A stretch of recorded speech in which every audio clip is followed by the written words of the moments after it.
India just announced a big nuclear missile test, and they made absolutely clear that it was a missile that could reach China, it could reach Shanghai and Beijing, and its purpose was deterrence. Do you think that we're witnessing the beginnings of a kind of Asian arms race? I think we're already in the Asian arms race. I mean, India could have chosen to conduct this Agni 5 missile test at any stage in the last 2-3 years. The timing of this is quite interesting, though, given the fact that, you know, China does have a more assertive role in the last 2 years, but China's also in a transition phase, and I think you have a weak government in India, and this is one way of showing that it's still got strength, can flex its muscles, and of course the Agni is the god of fire. It can reach Shanghai.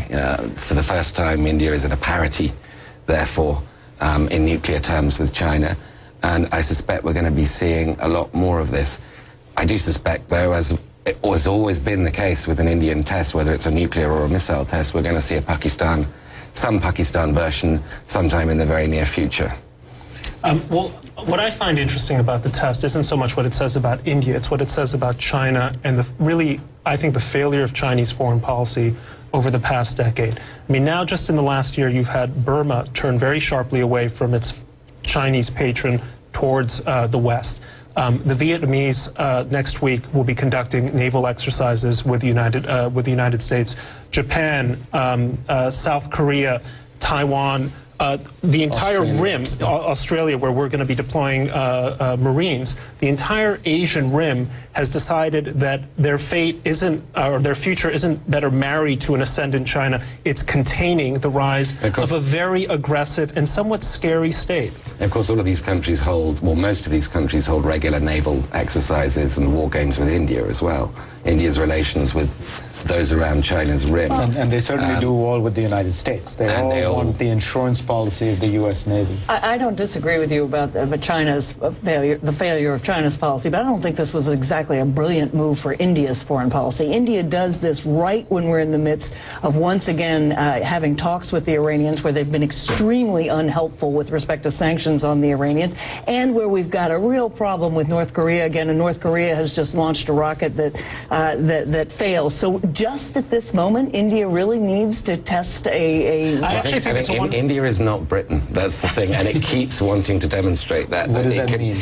That it's not going to be a global lieutenant of the United States. So, you know, there is no treaty there, and I mean, I understand your frustration. The timing is not helpful from an American point of view. Your point being that we're winking at the Indian nuclear program while... Or just that it makes it so much harder to talk to the Iranians or the North Koreans when they're pointing to another country that is in fact a nuclear power, that of course didn't sign the nuclear treaty, but that nevertheless is saying we can do it, just as it's got other countries around that want to say we too are on the global stage. But it's actually a moment of clarity. I don't think anyone is going to go to sleep tonight lying awake thinking, oh my goodness, the Indians now have a new missile that can reach China. Why? Because India is basically a responsible and a very democratic power.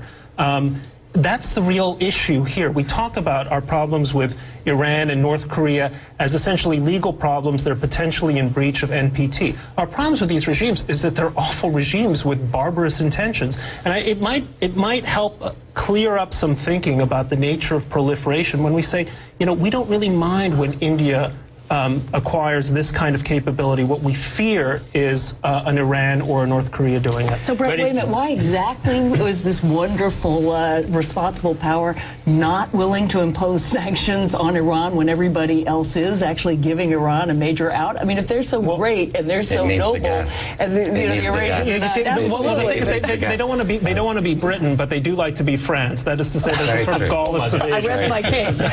But you can make the case. You could make the case also. Let's hear from the Gaullist.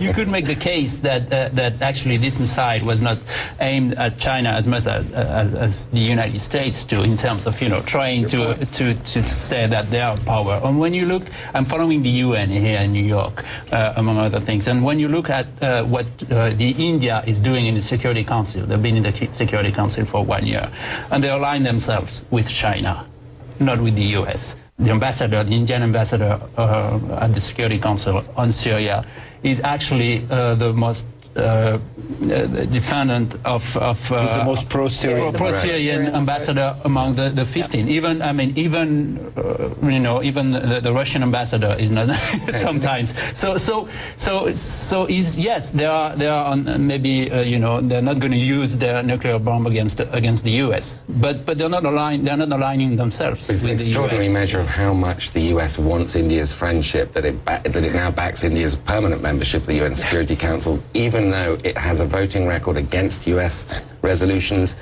bar none, I think. I might be wrong, there's probably Cuba and a few others, but India is pretty high The up problem for there. Brett is all good things don't go together. You get a wonderful Exactly democracy, right. but its foreign policy is flawless, to say the Even if least. they oppose us on the tactical, the values of the state are basically consonant with American ones, and we can live with our differences, our diplomatic ones, even if they're So now you sharp. grudgingly were willing to say that, in fact, France's independence is a great thing. France's independence is a marvelous thing. I wish our separate prosperity. On that note of Franco-American friendship, Brett Stevens, Emmanuel St. Martin, Ed Luce, Anne-Marie Slaughter, thank you.